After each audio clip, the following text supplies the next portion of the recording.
পর্দায় প্রভাস দিশার রোমান্সের পাশাপাশি পর্দার বাইরে তাদের রোমান্স নিয়ে এখন চলছে জোর আলোচনা। বলিউড অভিনেত্রী দিশা পাটানিকে সম্প্রতি কল্কি ছবিতে প্রভাসের সঙ্গে দেখা গেছে। দিশার হাতের এক ট্যাটু থেকে প্রভাস দিশার প্রেম গুঞ্জনের ধোঁয়া উঠতে শুরু করেছে। দিশার হাতের এই ট্যাটুতে আছেটা কি? এই ট্যাটুতে লেখা আছে পিডি। এখান থেকেই সবাই একে একে দুই করতে শুরু করেছেন।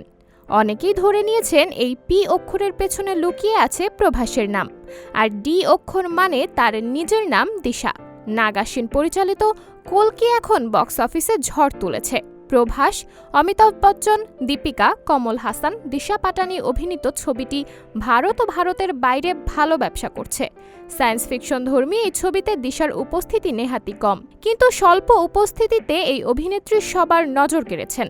ছবিতে প্রভাস আর দিশার রোম্যান্স মানুষের ভালোবাসা কুড়িয়েছে।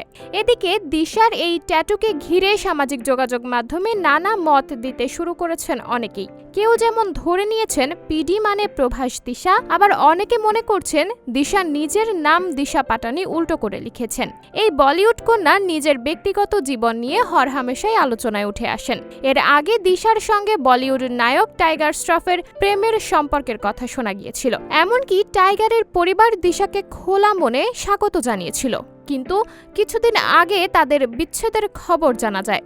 এখন প্রভাস দিশার রোমান্সের খবর কতটা সত্যি তা সময়ই বলবে। সাবরিনা জলিল, সবার কথা।